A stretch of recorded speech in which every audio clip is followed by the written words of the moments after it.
All right, well, David, I am super stoked to have you with Creative Survival. Today, our audience has a treat because besides being one of my favorite people, which I think I've said a lot, but it's true. But you are incredibly talented. You're a family guy. Like you're married, you have kids. Like you run the gamut of being like highly creative and highly functional. And also have like just like this regular family life. So I'd love to just kind of toss out to you and just kind of let the audience know kind of your background, kind of where you started, and a little bit of where you're at now. Yeah, man, it's great to be with you, man. You're one of my favorite people too, dude. I've laughed more with you in the strangest places than most other people. Yeah, man, my name is David Noroña, and I've worked in various fields over the last 30 some odd years. My bread and butter and my first love was acting and singing, and went to conservatory and studied there for 4 years at Carnegie Mellon in Pittsburgh. And after that, I went to New York and did Broadway, off Broadway. But I loved sunshine and money, and so I ended up in LA because I wanted a dog and I wanted to drive to the beach. And spent 16 years there with the girl who would become my wife, and did lots of TV until I got burnt out, and I got in this musical called Jersey Boys, where I played this doo-wopper Frankie Valli, and was en route to Broadway when I kind of had a crisis, which we'll get into later. But then I started delving into being a producer and a writer and a director, which is where I've been parked, for the last 6 some odd years, up until literally just a few weeks ago, when I finally crossed over to my new love and what I hope I'll leave behind on the planet, which is the conservatory, this Conservatory of the Arts, which goes after being in a deep relationship with Jesus, with one another, and going after just excellent creativity. And I'm co-founder of that place, and literally I'm in the room prepping as a teacher as kick off the academic year, bro. So that's me, like, in a nutshell. Man, that's awesome. I would love to go back to like when you started your creative endeavor. Like what was your relationship like with creativity and how that played out on your identity compared to like where you're at now? Because that is such a huge journey in such a short period of time. That's a really good question, man. And I think maybe one of the most important questions or parts of my journey is this question of like, who am I? And how am I made? And how do I do this thing that I feel like I'm made to do without getting lost along the way? Uh-huh. Yeah, man. I mean, for me, my creative journey honestly started as a kid a Cuban American kid from the barrio who had aspirations of being a doctor or a pediatrician or something professional, and made money and made my mom's dad, my maternal grandfather proud. Uh, he would eventually become proud of me becoming an actor. At first, he had all kinds of fears around that, but then when he saw me playing a doctor on TV, he was happy again. So anyway, but yeah, man, I mean, for me, the creative journey actually started because I had a really amazing group of female teachers in my life, English teachers that were also like drama directors and teachers and creatives in their own right, and who really kind of spoke a lot of affirmation and encouragement to me as a writer and as a creative. Early days, my family was working class Cuban people, so the only culture we had in our home was that they played dominoes and drank espresso. You know what I mean? Like we weren't talking like classical music or theater or anything like that. Which for me is actually a testament to God. It was a clue that God had made me to do something, Mm-hmm. because it really wasn't in my environment. Like it really was the nature that God had kind of planted in me that I was meant to discover. But I was a high school student, med school bound, highly academic, and I thought, let me round off my college resume by doing a musical. And this was the craziest thing. It was kind of I was a Catholic kid, so all I knew about God was you stand up, you sit down, you pray, and you hope you don't do something bad. That was it. And I knew about Jesus, but I certainly didn't know him or have like a relationship with him. And so there I was on stage, doing this audition, this monologue from this musical called The Fantastics, which is this sweet little musical. It's like the longest running musical in New York. It's been running off Broadway for like 67 something.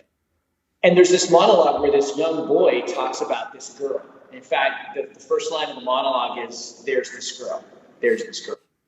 And then he talks about how cute and sexy and awesome and, you know, beautiful girl is.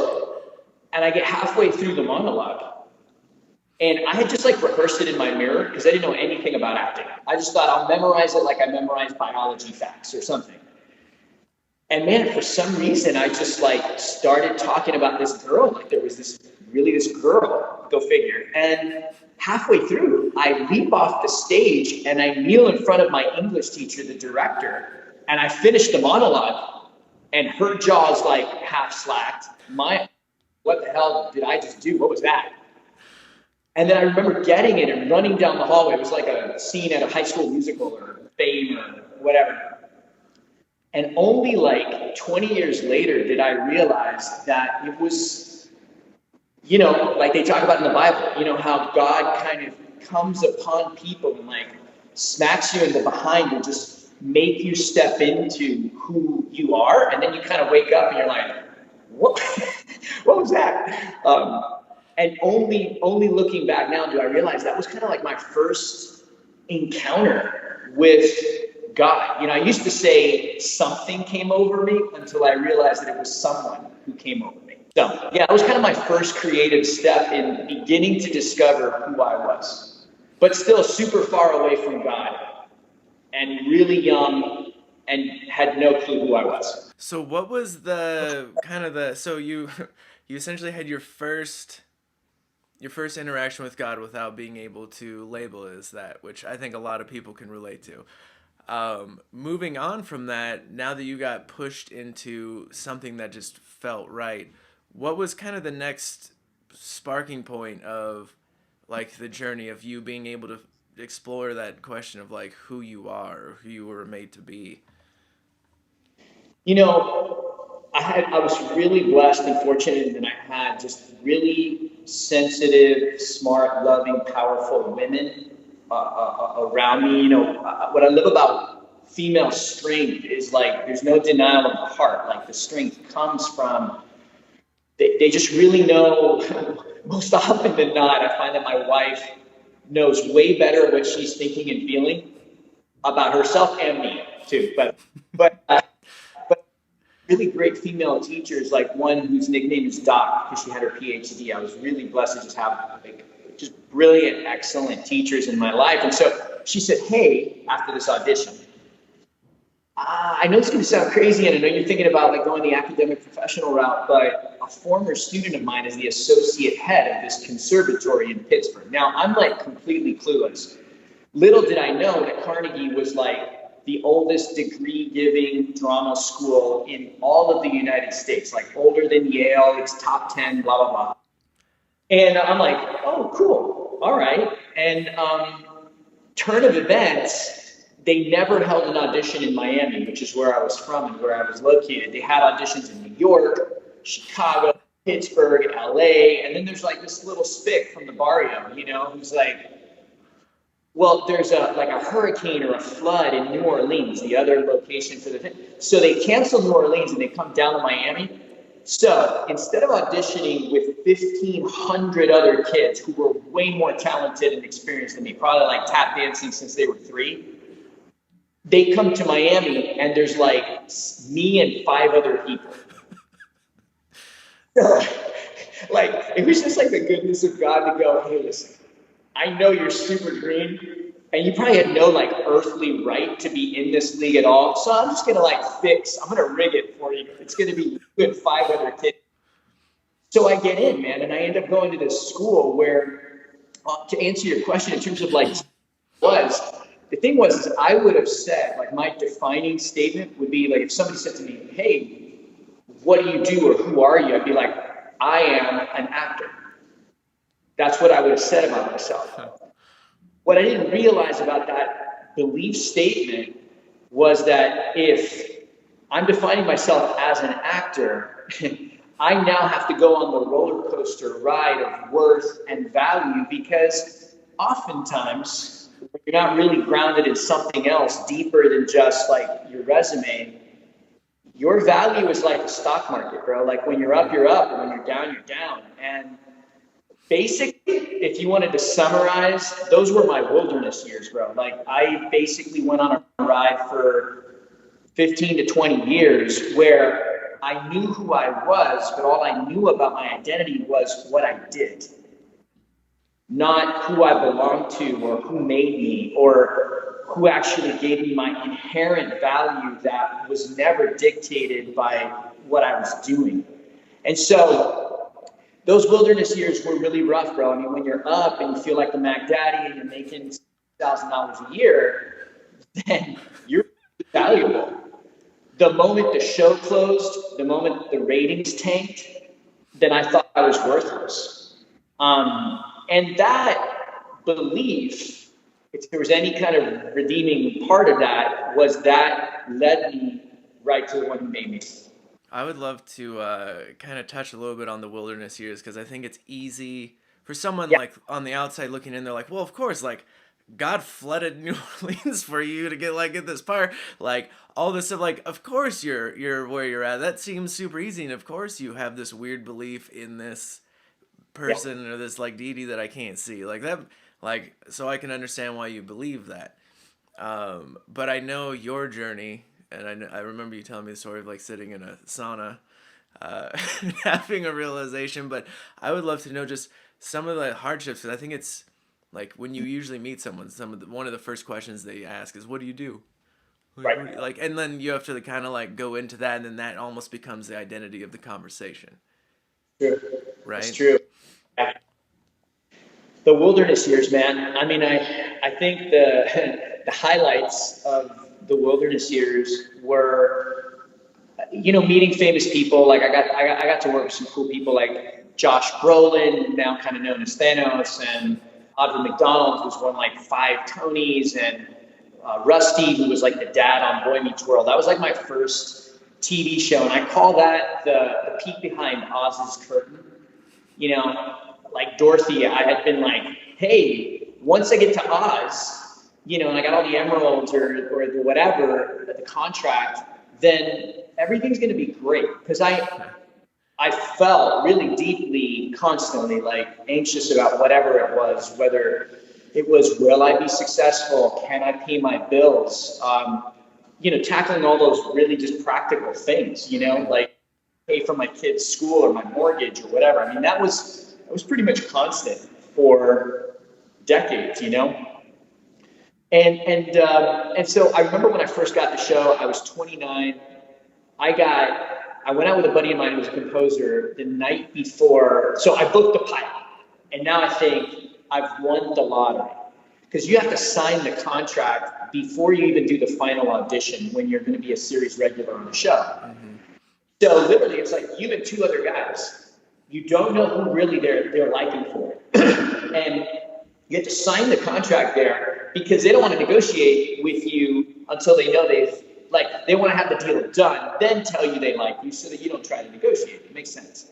Except imagine that like you're in a lobby of this like fancy LA studio, whatever, with suits on the other side, and you're looking at the biggest contract you've ever made. I mean, you're talking like back in the day for me when I was doing that kind of stuff, it was like 50, 60 grand a week or something stupid like that. You know what I mean? It's like, so it's easy to think, wow, if I go in this room and I do a great job and I grab this thing that I think is supposed to be mine, everything's going to be okay. And then you get the gig, and for a while you're like, not only is everything okay, you're buying a car, you're going on vacation, you're going to the Four Seasons, and they're saying, hey, Mr. Noroña, as you drive up, and you're like, oh, I have a ride. And then I had my trailer for weeks and weeks. Actually, most of the time I wasn't even in my trailer because I was 29, and it's like Josh and Audra and Rusty, they were the ones who were doing most of the scenes. I was the dude walking them from like the bathroom to the elevator with bad news. This is what I did for like 4 months. So the money's rolling in, but I'm sitting in my trailer looking at my 2 lines in the one scene that I'm going to shoot all day long. And I'm like, oh, I didn't realize this was what this is. And that was my first peek behind the curtain of like, oh, there's the idea of something, and then there's the actuality of the thing. And how do I reconcile that, bro? Because I had been striving for this. I had been hustling in LA for since I was 22, 23 years old, all the way up to 29. Maybe it's 7 years of your life where you're going after a thing and all of a sudden you grab the prize and you're like, burr, burr. Not only that, bro, I was struggling with my own demons. I had no relationship with God or whatever. So whether it was lust, pornography, alcohol, I still remember, like I told you, I went out with my buddy the night before the first day on a shoot. Now you would think I would get in bed by 8 a.m. Instead, I got absolutely hammered to 2 a.m. Showed up on set, cranked up on caffeine, still kind of drunk on my first day, and which was really super unlike me because I was hyper responsible, but apparently that's how I was processing this manic success feeling. And so off and on, I just kind of dealt with that and strip joints and sex and all kinds of stuff. And it almost cost me my marriage. And that wasn't the first time that I went on that ride. I had multiple other shows where all of those same demons came up: alcohol, sex, lust, infidelity. I even had moments of getting addicted to sleeping pills because I couldn't sleep at night. When I would sit down to write, I had voices in my head that literally drove me absolutely crazy because I thought all of it was me. Definitely a good chunk of it was me, but I didn't realize there were this other reality. So that roller coaster ride was a huge part of my wilderness years, man. I think it's important too that you mentioned, besides it being a roller coaster, this was a massive process. Yes. It's huge.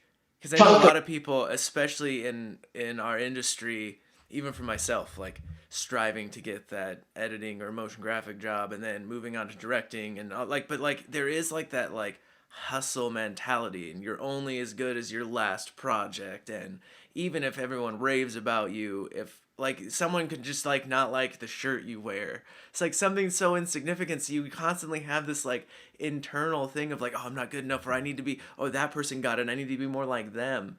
And it's just this confusing identity that's going on. I would love to just hear a little bit more of some of that breakthrough. So you've been going through all of this and you kind of got a hold of what you thought you wanted, but in reality it didn't turn out to be what you thought it would be. How did that play out moving forward, and kind of what was your jumping off point of kind of actually understanding who or what God is rather than it just being the world or everything happening? So after about, let's say, 2 or 3 boxing matches with myself, sound exactly like what I just described. There may have been 1 or 2 more. The breaking point for me was there was this critical moment where I got tired of TV. I got burnt out from doing, these 2 or 3 page scenes where basically the directors are straight up with you because everybody's there for them. Overwhelmingly, the industry is about, there's just a massive faucet that's always on, and the need for content is like this black hole. And it gives a lot of people opportunity, but the darker side to it, as this one showrunner once told me on a show that I'm at, the first show, he said, never forget, David, that you're just the stuff between the Lexus and the Tide commercial. And by the way, he wasn't just saying that to me. He was saying it to himself too. Let's just get honest about what this is. Now, I would go on a journey about that, and we can circle on, because I started to believe that was the truth about all stories told, all media, all content. I didn't know that there was another way, a way that I call the third way. But Anyways, for me, the breaking point, bro, after doing all of those things and making some really big mistakes in my life that almost cost me my marriage, I finally hit rock bottom. I went to with TV, and then I went to go do a musical, Jersey Boys, and started to have vocal issues. Even though they wanted to offer me Broadway, my anxiety was through the roof. I was on sleeping pills. I was taking steroids to shrink my cords so that I could sing every night. I had an ENT scoping me, throwing a camera up and through my nasal passage into my throat every other week to check that I didn't have nodes or calluses on my cords so that I could hit these high falsetto doo-wop notes. So I get home, I'm off for Broadway, and I wake up in a panic attack at 3 a.m. I wake up my wife and I say, with a Broadway offer on the table, my credit line on my house maxed out because I hope this is not a surprise, but theater doesn't pay very well. So I've been going into debt while being employed, a dark little secret of the industry that you can be working and actually still be going into debt. Sorry to break it to you, but so I'm like in massive debt, and I've got a big deal on the table. Like, they're pretty much going to pay me 60 grand to sit on my ass all summer so that I'm available to go to Broadway in October. Like, it can't get sweeter, except that I knew secretly, and I hadn't told anybody, that my voice was starting to falter. It was a little secret. I hadn't even told my wife. That's how scared I was, because this was the best thing that had ever happened to me, or so I thought. This was the gig of a lifetime. It was Broadway bound. It was the only show I've ever been on that during one of the songs, Can't Take My Eyes Off of You, this big hit song that Lauryn Hill redid in the 90s, was literally a showstopper. There would be a standing ovation for 2 minutes in the middle of the show, not even at the end of the show. And I remember in a glimpse of humility, something I wasn't very good at the time, I knew at the time, center stage, that whoever stood there and sang that song on Broadway would win the Tony. Which, by the way, ended up being true because John Lloyd Young, who went to Broadway, who had been in contention for the off-Broadway production, the first one that I was a part of, goes on to do it and wins the Tony. So that was a true statement at the time. When I turned that show down, it was like Indian Raiders of the Lost Ark. Like, literally all hell, all snakes, all boulders came after me. Everybody was pissed at me. The Four Seasons were pissed at me. The director, Des McAnuff, was understandably upset. You know, I was the guy who was supposed to take the show. The producers had staked millions of dollars of the budget on me going with the show. My agent and manager thought I was absolutely bat crazy. And I went into a deep, dark hole. I ended up at a community college because I thought, in my insanity, I would study psychology to help other crazy people.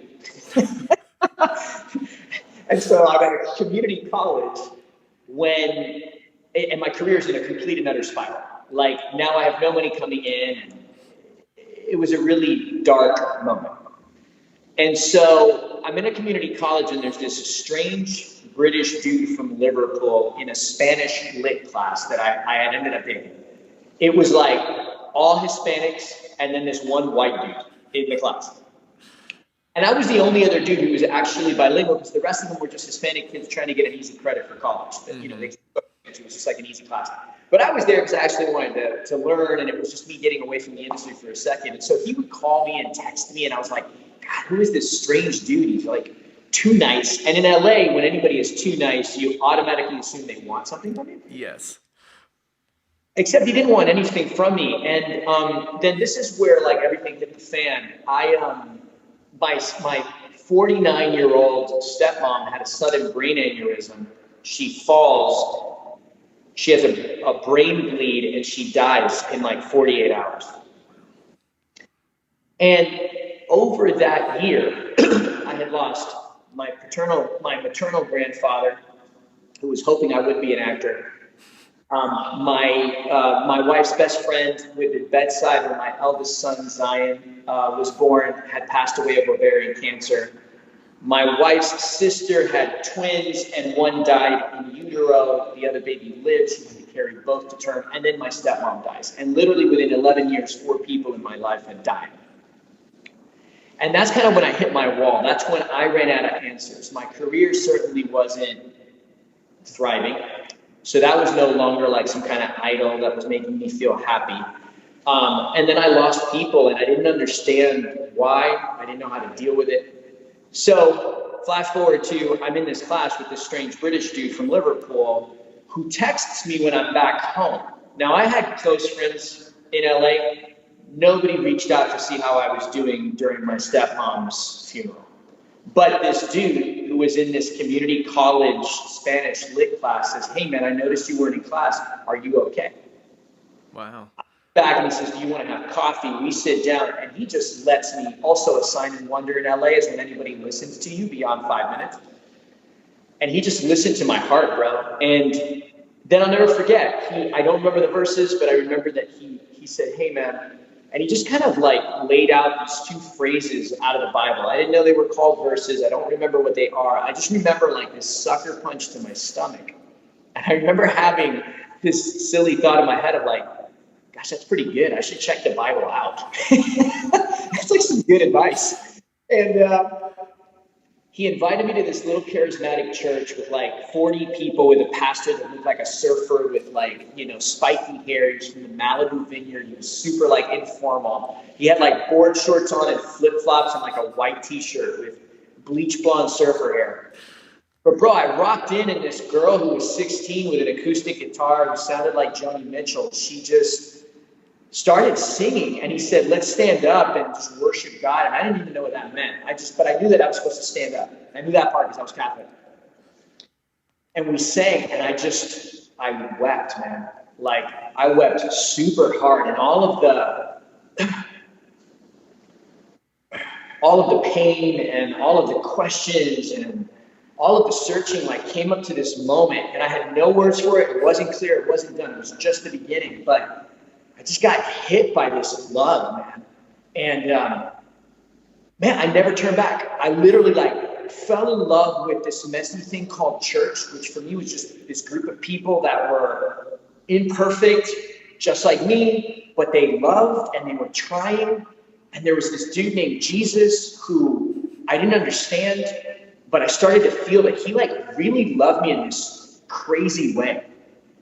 And yeah, brother, like I think now 13 years, and definitely gone on another roller coaster ride with church and people, these people called believers, but I don't think I've ever really stopped being in love. That's amazing.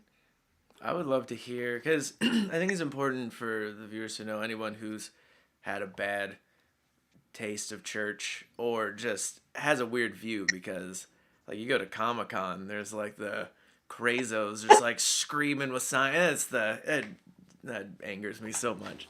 It's the opposite of anything we should ever do.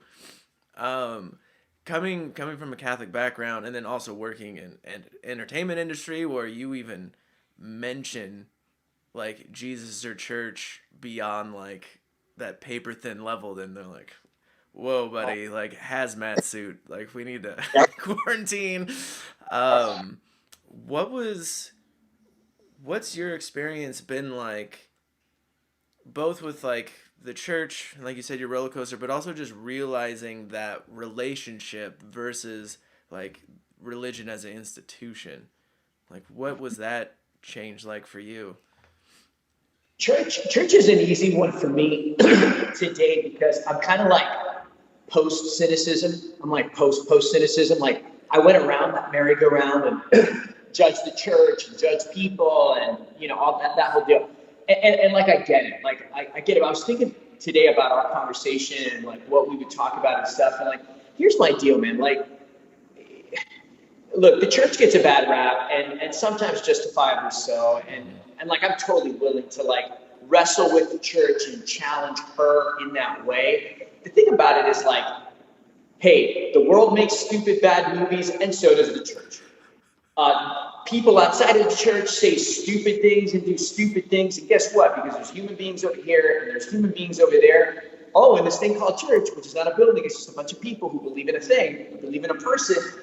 Oh, wow, surprise. We say and we do stupid things. So like, to knock any group of people, church or not church, or but whether the groups are based on race or I love comic books or video games, whatever. It's like, dude, I think it all comes down to, have I taken the time to get to know you and understand you, or am I just like standing on some little mound somewhere just lobbing a grenade at you? Because it's so much easier to make you one-dimensional or two-dimensional so that I can feel righteous. And bro, that applies to politics. It applies to literally wherever human beings gather. We have this tendency to imagine ourselves as the one who kind of has the better opinion or the better way of doing things. And like, I just don't think it's a really helpful belief. I don't think it's true. I think it's kind of delusional. Sure. You are. So like, yeah, I mean, if you're out with a bullhorn, no matter what you're doing, the problem with the bullhorn is, yeah, it'll make you feel super powerful and you'll be louder than me, but it's also a shortcut. And I've become a huge fan of noticing that I have a tendency to make up stories about other people and situations, and they're never really good. I'm trying to get better at saying, wow, 9 times out of 10, I create bad stories in my head, and they're usually wrong. Maybe I should just get better at saying, what if they were saying good things about me? Or what if they really like me? Or what if that person actually has a really great idea and solution instead of being threatened by them? So where I'm at with church, bro, is I have made a decision. I've had some good teachers in my life that, have taught me to, it sounds like a Hallmark card, but love's not a feeling, it's a decision. It's something that you choose to do every day. Danny Silk, a real kind of relational mentor of mine, has this phrase, which is, I choose you. Every day, I choose my wife. Would it be easy to be distracted by a 23-year-old hottie? Of course it would be. Sure. I'm not looking like I'm 21 either, brother. Look at the back of my hairline. How easy would it be for me to do that? And how, dishonoring to my wife and to the whole invest. So, is it, quote unquote, understandable that we do these things? Kind of, sort of, yeah. I mean, we're human. And we're not great at being perfect. But I'm going to choose to have a conversation with you outside of Comic-Con. I'm going to be like, hey, help me understand what you're thinking right now. And I'm telling you, bro, navigating to your next question, which is how do I do this when I'm on a set? I've had all different kinds of experience in the industry around my faith, and I am kind of post. So at first I was like, I'm a Christian. I can't say bad words on set. Should I be laughing at that joke? I don't know. I want to be friends with that cool celebrity. If I don't laugh at that joke, will they like me? I have this pet theory, which is Christians are stuck in wanting to be the cool kid's friend. We just kind of get over this notion. We come off sometimes like we're the geeky kid trying to be cool. And it just confesses such insecurity in what we believe and even who we are. Maybe I am geeky. Maybe I am a little square. Maybe I'm not going to say the same things out loud. I might think them. Sometimes I might even say them. But again, in my relationship with God, as I've walked along, because he's a good dad, he's kind of like, hey man, when you say those things out loud, it keeps you from being as awesome as I've made you. I get that you'll be tempted. Jesus said, hey man, if you drop an F-bomb or you say a bad thing, Rava or whatever, just know that it's a big deal. It's not such a big deal that you're shamed and you can never recover, but it's a big deal in the sense of we're always being called up into this opportunity, this invitation that we have to just be just light in a dark world. And that's it, man. Flashlights and lights go on and off. We're not always on, and we don't always have to be on, and we're not God, and all those things. I've had some cool instances on set that have kind of rocked my brain. It's kind of like that that Jesus factor where you never know how he's going to solve a problem. Like you think, oh, he's always going to do it with saliva. Oh no, he only did that once. Okay, that's strange. Oh, like fishing a coin. That was weird. Okay, cool. I don't know how that works. He always, but I think what that means is like each situation is tailored to the person, to the situation, to the moment. It's that sensitivity to what he's trying to do for that particular kid that is his, you know? I was on set in School of Ministry. I had to fly down and be on the, I was finishing up this gig on The Mentalist. I think you and I were still wrapping up some stuff. So anyway, I'm on set and everybody was super curious as to how I was living in this small town in Northern California and still working in LA. Like, I think they thought I had like my own plane and I was independently wealthy. Little did they know I had like an application to Trader Joe's in my back pocket because I was burning through all my savings while going to school up here in Redding. And so, but you know, they say, so what are you doing and why are you living up there? And I describe this kind of Norman Rockwellian town with Canadian geese and no traffic, and everybody's like, oh my gosh, this sounds amazing, you know, especially when you're in LA traffic. And I said, but you know, but I also mentioned, I was like, yeah, there was just a community, like a faith community that I really wanted to be a part of. And I just kind of dropped the seed. Nobody's feathers got ruffled. They were all kind of cool. I didn't like start preaching the gospel or anything like that. I just, you know, just walking, you know, kind of just walking it out, feeling it out. But bro, the craziest thing happened. This lady next to me, who was the script supervisor, I feel like somebody looking at me while I'm talking to the director and some of the cast at Video Village, and she's like, all of a sudden I hear this voice say, I want what you have. And what she didn't know was that I had been praying. I was a School of Ministry trying to figure out this whole like hearing and talking to God thing that was really new to me. And so I was just praying. And my prayer was, God, do that thing in me that wherever I go, they see you and say to me, I want what you have, bro. Like it was like verbatim what my prayer. And I was like, so first of all, it tripped me out on multiple levels because I was like, whoa, hey, how did you know that phrase? Like, how did you even know that? It was like my prayer had bounced off the satellite, you know, and come out. So, man, we ended up by Craft Services. She comes up to me again, and she's literally like 6 inches from my face, and she's like, I'm serious, I want what you have. And I was like, whoa, hey, all right. But in like 2 seconds, man, she starts just opening her heart and talking about sexuality, abuse. I mean, I'm talking like in 60 seconds, we're just deep diving. Wow. And that's when I realized that there was a way to be me and to have this relationship, that there was nothing I needed to force. God was going to start creating these opportunities for me, bro, to really like, it's not even about preaching the gospel. It's about being available to listen to people, connect, and like love them. And whenever I do that, almost without fail, on every single show, somebody will walk up to me and be like, hey, they don't say these words, but they're like, you're different. I need to talk to you. Now I'm telling you personal things, and I don't know why. And so I'm like, cool, man. And in fact, now I'm like, before I even show up on set, I'll be like, hey, Lord, whatever you want to do. Like, and you know, man, often there's nothing, but then there'll be this one day, this one moment where it's like, pop, and I'm having that conversation. And I don't know what comes out of it, bro. I just try to be available. That's awesome. It's funny because I had an interview with my friend Patrice, who works in the industry as well and does producing and works with big time names.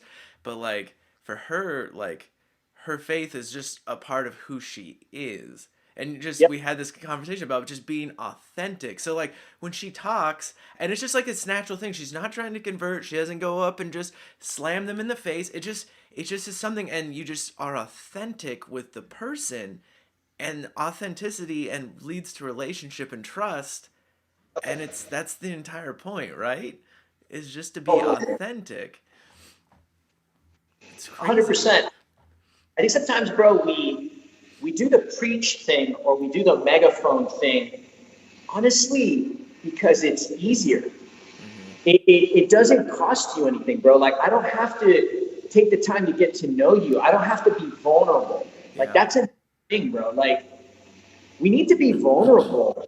We don't have to glorify the mess. We don't even have to stay parked in the mess. Like, who wants to be parked in a pile of crap? Like, no, I know we want to be moving towards health and all those things, but I mean, man, I've got really close friends, like who I love dearly, who on some levels understand me more than a lot of my Christian friends Yeah.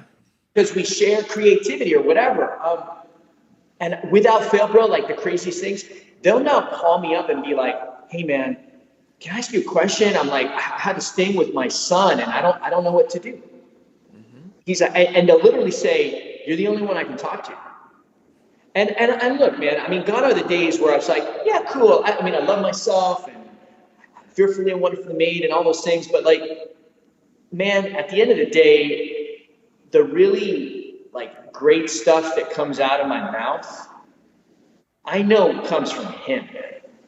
Like, Mm-hmm. I'm kind of over the I'm so awesome and look at me, and it's like, cool. I love myself, and that's good, man. But I know that the stuff that comes out of me, that what's attractive to my friends or to these people that I meet, that X factor, Mm-hmm. I just know it's him, man.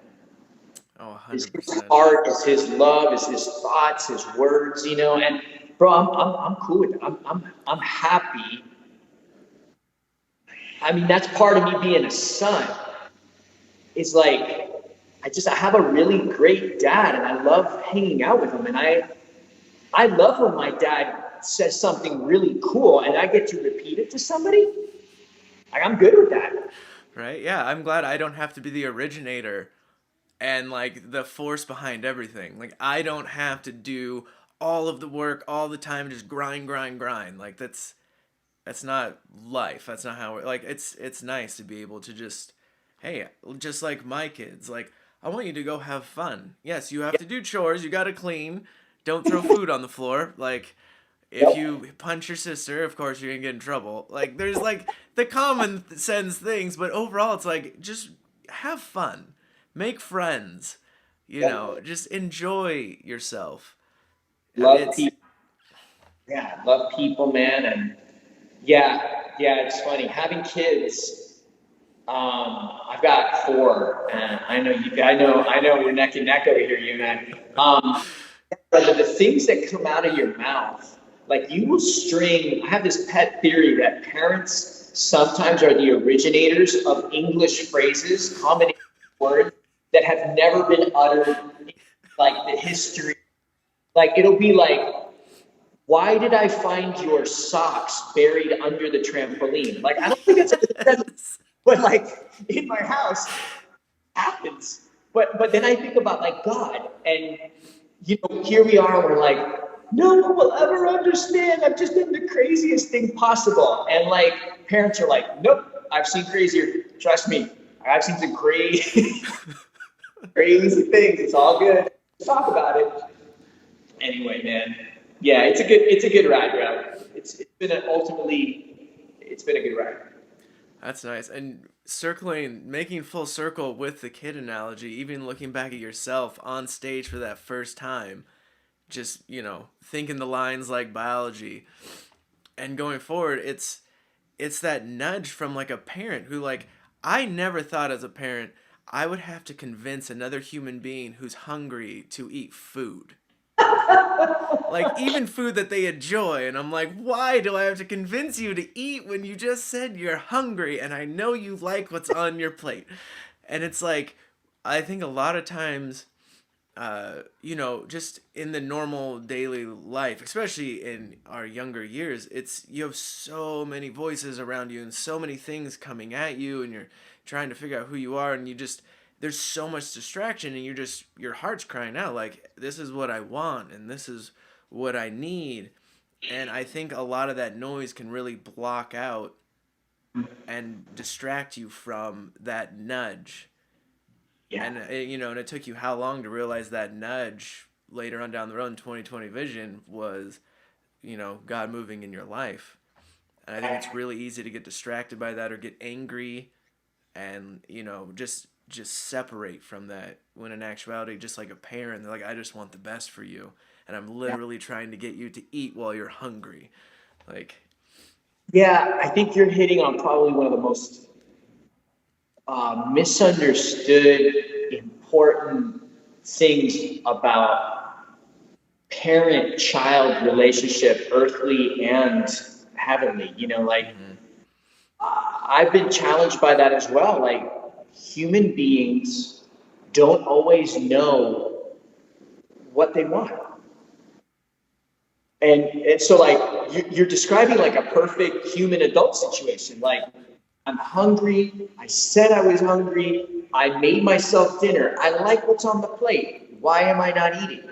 It's like, psychology describes this whole thing as the black box. Like, and there's whole forms of psychology that basically say, like, from the behavioral side, forget about it. Like, you're out. Don't even worry about getting in the black box. You go in the black box, you're never coming out. And because we can't measure it and we can't see it, we know it's there, but we can't solve that problem. And so we're just going to go from the outside. We're just going to be like, oh, hey, you are washing your hands 25 times because you have, OCD. Cool. We're going to have an exercise where you no longer break the habit. And then by breaking the external habit, you solve the inside thing. Now, I do know, and I do believe that God, psychology, parents, sometimes you have to work outside it because it's so complicated on the outside. Like, I say to my boys all the time, hey, listen, man, that thing that you're doing right now, that behavior, isn't working for me. I'm going to have a conversation with you about what might be happening on the inside. I'm not going to hop in your black box and try to figure out for you what's going on there unless you want to soundboard or spitball with me. But if you can't figure it out, then I'm going to put some cones and some signal light and maybe even like some flares and fire to keep you from it. I had an old Bible teacher who said this, and I think it was brilliant. Unpopular in like the charismatic Jesus is my boyfriend movement, but it was like, hey, if you don't understand love, then God in his kindness and love will speak fear to you as well, because that's how much he loves you. Now, I know that sounds crazy, and I know that we can have a whole theological thing, but just go with me for a second. Just think fear is fire. Like, how cruel would it be if we were physically constructed in such a way that I put my hand in fire and I didn't feel pain and I burnt it to a crisp? Like, what's worse, feeling the pain or having like a stub of a hand? And so, like, for me, whether it's with my kids or whether it's with God, I'm like, you know what? What I have to remember is his love gives me and gave me massive latitude, whether I saw it or not. So if I'm now like at the edge of a cliff, it's probably because I walked myself there through stupidity, okay, or poor choices or whatever. And so, like, this definition of love and what real love looks like is like, real love looks like a brother calling me up and saying, hey, bro, you're super off base right now. That thing that you're doing, the way you're treating your wife or your kids, bro, or that way you checked out that girl or whatever you're putting up your nose or whatever, like, hey, time out. You got to stop. And that's not judgment. That's love, bro. That's me, speaking into your life out of relationship, and like, so I invite God and brothers and my wife and like, a group of people trusted, and sometimes even people that I'm their boss or whatever, like, I welcome feedback because, man, I don't want to come to the end of my days with what I call my spiritual zipper down, where everybody was like, oh. I'm like, would you please tell me? Like, that would tremendously suck to not know. Yep. And that's the definition of love, bro. I think we confuse comfort with love. 100%. And it's just not. Sometimes love is super uncomfortable. Well, because you have to be vulnerable and expose yourself, you know?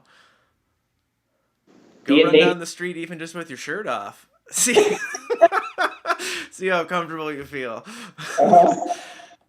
But I think we're kind of meant to live. It's funny, I never thought of it this way. You know, when you think about Adam and Eve, but apparently our original design was to live naked. Right? I mean, if you Fully really open. think about it, like we were meant to live in full transparency and intimacy with the one who made us. That was his original design. Yep. And that's kind of what Jesus tried to set right Hmm. by what he did, you know? So, yeah, brother, raising kids, being a kid, but I love it, man. I love it. I think there's a beauty in it. Hmm. I know we're reaching the end of the conversation because I want to respect your time, and there's so much more to think and unpack. Dude, we can do a part two, but if there's like one niggle that you got, we can go there. Yeah, I would definitely love to save for a part two. That would be freaking Awesome. bomb.com, as we used to say back in the day.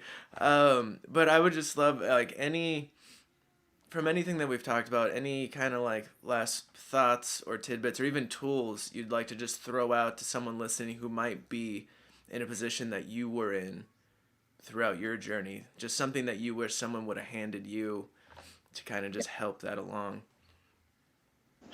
Dude, I think it was the thing that you said, you know, when you texted me and I said, hey, what do you want to talk about? And it was this idea of you're not alone. You know, one of the reasons why we started the conservatory was, you know, like moms and dads, we know our kids are going to make mistakes and we know they're going to go through hard times. We just don't want them to have to learn the same lessons we did. They may have to, because Mm-hmm. that's what we do. But I wanted to give my kids a leg up. You know, we have a phrase around here that I want my ceiling to be my kids' floor, you know? Yep. And so for me, I'm like, if you're older, find that kid, that young creative that you can choose, that you can pour into. And I know everybody's running around busy, so it can be like a coffee once a month, but like just take the time to be a brother or a sister or a good friend or a father and mother to a young creative, because it's a super tough journey. So just that. I would say, like, to the older ones, you got to find your tribe. You've got to have community. If you try to do this on your own, you're going to get taken out. You're going to get sniped. Like, this is meant to be done like, in a true, like, a platoon kind of deal. Like, you can't be running this race by yourself, Mm-hmm. because no mistake about it, it's a marathon. Last man, last woman standing. And I would say make sure that you don't just have one well in your life. Yep. Make sure that you're not just going to the creative well, the industry well, or the you know, I'm an editor or I'm a this well to get all your drinks and all your needs met. Because the problem is like it will disappoint you. It'll fall short. Mm-hmm. You know, I'm learning better and better that I need to have buckets or sources for different things. So like I go to my wife for intimacy and relationship and partnership and parenting and fun and, you know, those kinds of things. But I don't go to her as like my best guy buddy. You know what I mean? Like Yep. if I want to talk about hyper work stuff or whatever, then I'll go to my buddy, because my wife needs to have the freedom to be my wife, and I need the freedom to just be her husband, not her dad, not her teacher, not this, that, or the other. You know, like Yep. same with my kids. You know, you don't overburden your kids with like your own problems. Like my old grandfather, the same one that I talk about a lot, used to say. He said, it was sweet. It was like so Cuban Godfather Scarface, but it was like he always had $100 in his pocket, and he would always tell me, my problems are my problems, and your problems are my problems. I didn't understand it at the time, but what he was saying is I'm a father in your life. Mm-hmm. And I'll take care of me, and I'll help you take care of you.